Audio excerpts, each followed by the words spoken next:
भाई सुरेश जी के यहाँ मोहितपुर ग्राम में तहसील भगवानपुर में आप सभी सत्संग में विराजमान हैं। मैं डॉक्टर ब्रह्म सिंह प्राल्यान आज की सत्संग की संचालन करते हुए मुझे सत्संग की कुछ जिम्मेदारियां दी गई हैं। जो बात आई है भाई गोपाल जी ने, रोग शोक, रोग हमारे जो पूरी बॉडी के अंदर है, वो चाहे महिला है चाहे पुरुष है, क्योंकि ज्यादातर 80% रोग वातिक दोष, पित्त रोग और कफ रोग, 3 प्रकार के रोग हैं। उन रोगों को हम किसी हमारे जो बड़े बुजुर्ग हैं वो कहते हैं कि आंवले का खाया और बड़ों का कहा बाद में गुणकारी दे। तो तीरफला यानी भरड़ बेहड़ आंवला अगर हम इनका सेवन करें तो हमारे 90% के क्या 70-80% के रोग जो है वो स्वतः ही अपने आप दूर हो जाए, अगर एक छोटा सा हम तीरफले का ही गुण ले लें। रही बात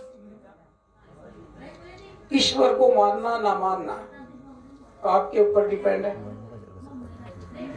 लेकिन सबसे पहले सत्संग में हमारे आने का जो मूल उद्देश्य है,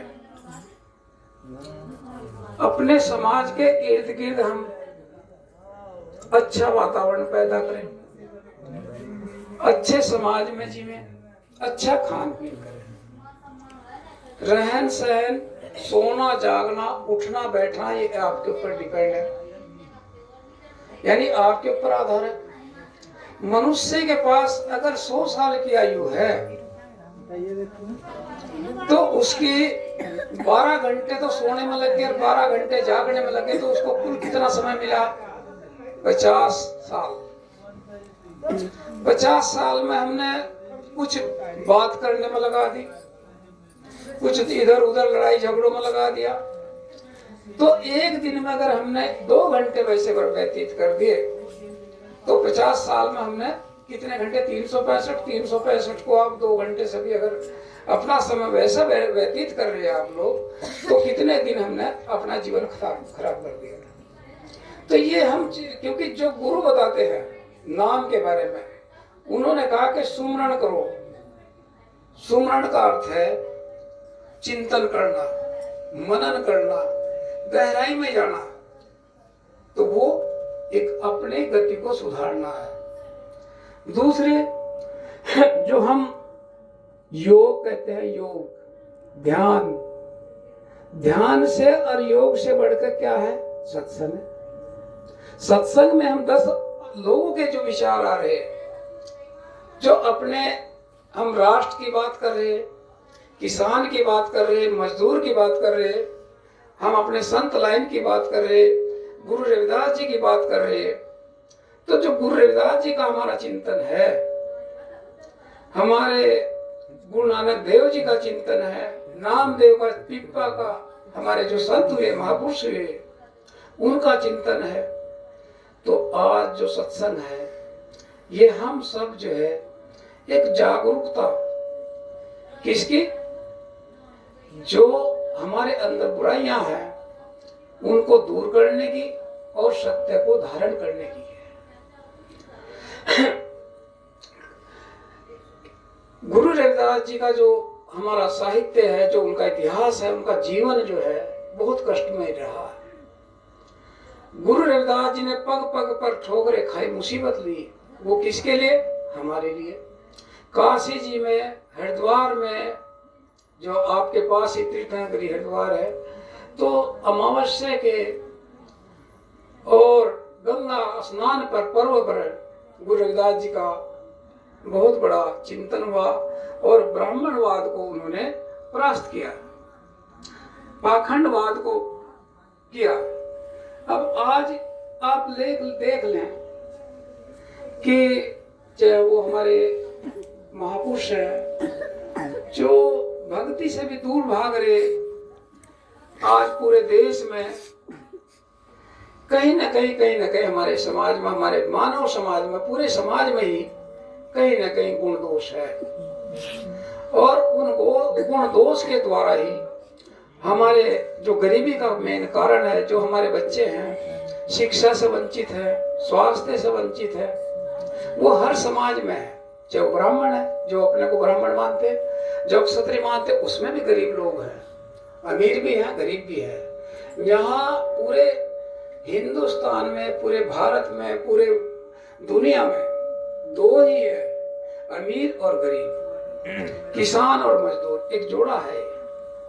जब तक हम गरीब को ऊपर नहीं उठाएंगे तो हमारे सत्संग का कोई लाभ नहीं है। सत्संग का अर्थ है कि हम कैसे अपनी ऊंचाइयों को ऊपर जाएं, कैसे हम उसको ऊपर ले जाएं, गरीब को उठाने का एक साधन हो। नंबर 1, अंधविश्वास से हमें दूरी बनाकर रखना है। अगर आपको सत्संग की मर्यादा में रहना है, जीना है, तो सबसे पहले क्या है, अगर कोई हमें झूठ बात बता रहे तो उस पर हमें विचार करना चाहिए, अब अच्छाई बुराई का। और जब हम उस चीज की अच्छाई बुराई में क्या करे, बात ऐसा कम कर देना, जरा इसे कम सही करे, दिशा में लाए, तो वो उस पर भी चिंतन करना चाहिए हमें। आज हमारी गरीबी का सबसे ज्यादा मेन कारण क्या है? अंधविश्वास। और अंधविश्वास के कारण आप 10,000 रुपए दे देंगे, 20,000 रुपए दे, अगर आपके ऊपर ब्राह्मण ने एक बात कह दी कि भाई तेरे घर में शनि बढ़ गया, तेरे घर में भाई काली बढ़ गई, और उसे सुधार ले, चाहे उस लड़की को हिस्ट्री रह गया, मासिक धर्म नहीं आ रहे उसके, लेकिन उसके सिर में दर्द हो गया, बेचैनी सी हो गई, नुन्नू करे, तो उसमें क्या हो गया, वो जबकि है उसको हिस्टीरिया, लेकिन क्या कहे भाई काली बढ़ गई लौंडली में। तो भाई बोला ये तो वो क्या नाम, खील पता से लाई, चांद बनाए जिसने तारों को चमकाया। तो हम उस ईश्वर को याद करें। नंबर 2, जब हम ईश्वर का, या हम किसी काश्तकार का, या हम किसी की नौकरी करते हैं, तो वो हमें कुछ ना कुछ उसके बदले में 150 रुपए मेहनत मजदूरी दे सकता है। इसी तरह से अगर हम ईश्वर का काम करें, ईश्वर का नाम जप रहे, तो ईश्वर हमारी स्वयं ही रक्षा कर रहा है, जबकि उसके हमें कुछ पता नहीं है। देखो जिस तरह से नदियां हैं, एक नदी इधर है, एक नदी इधर, एक नदी, 10 नदियों का पानी कहाँ जा रहा है, जल कहाँ जा रहा है? जल तो समुद्र में जा रहा है। समुद्र क्या है? सूर्य है। जैसे आपकी भाप, मतलब गर्मी हो रही, बता मानव धर्म क्या है? सागर है। सागर क्या हुआ? मानव धर्म बड़ा हुआ, या ये छोटे छोटे धर्म हुए?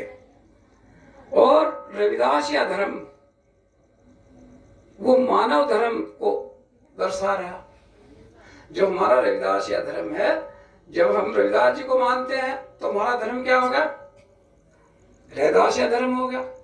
और रविदास या धर्म क्या कह रहा कि सारे मानव एक समान, ना कोई छोटा है ना कोई बड़ा है, और सबको समान रूप से वायु चाहिए, सबको समान रूप से जल चाहिए। जल के बिना कोई जिंदा नहीं रह सकता, हवा के बिना कोई जिंदा नहीं रह सकता। तो हम सब मिल करके एक समान रूप का सत्संग करें, और मानव समाज से प्रेरित होकर के हमें केवल मानव धर्म की सेवा करनी चाहिए। पशु अगर कितना ही मुसीबत आ जा, कितनी ही कुछ हो जा, लेकिन अगर आपका 1 रुपया समाज के लिए आ रहा, समाज में 1 रुपया की भी मूल्य आपके हजारों रुपए बन जाएंगे, और आपको न सरकार की जरूरत रहेगी, न किसी की रहेगी। दूसरे दहेज पर था, एक मान लो 100 रुपए दे रहा, ब्याह में खर्च कर रहा, एक की सामर्थ्य 50 रुपए की है, तो हमें उस 50 रुपए को भी ध्यान में रखें, और अगर हम उसको काम को करें तो हमारा समाज बहुत अच्छा सुदृढ़ हो जाएगा। अपने 2 वाणी और 2 साखी कहें।